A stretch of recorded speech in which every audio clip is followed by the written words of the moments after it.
हम first question देख लेते हैं। Two charges minus Q each are placed at the vertices of A and B of an equilateral triangle ABC.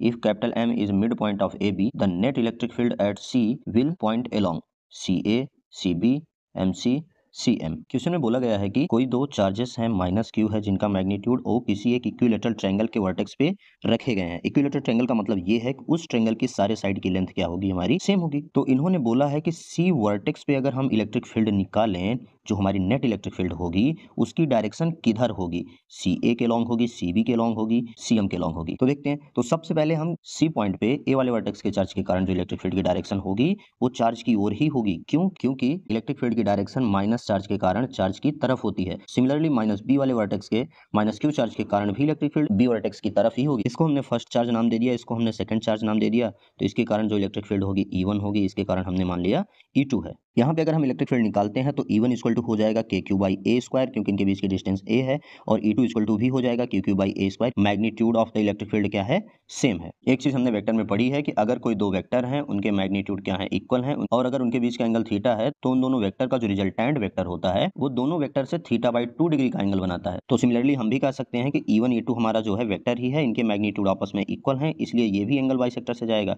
Total angle 60 होता है तो ये भी 30 होगा और ये भी 30 होगा। इक्विलेटरल ट्रायंगल के किसी भी वर्टेक्स का एंगल बाइसेक्टर जो होता है वो अपोजिट साइड के मीडियन से होकर के जाता है, इसलिए जो हमारी नेट इलेक्ट्रिक फील्ड की डायरेक्शन होगी वो CM के अलोंग होगी, इसलिए ऑप्शन डी इसमें करेक्ट है।